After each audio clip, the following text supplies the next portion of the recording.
गुड़ तो लागी नाये श्याम सुंदर, खुशी खुशी रखिया परिवार।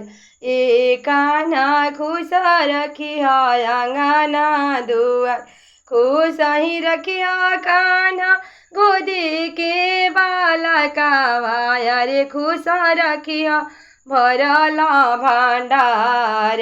ए कान्हा खुश रखिया आंगना दुआर, खुश ही रखिया कान्हा नैहर ससुरावा। रे खुश रखिया भरला भंडार।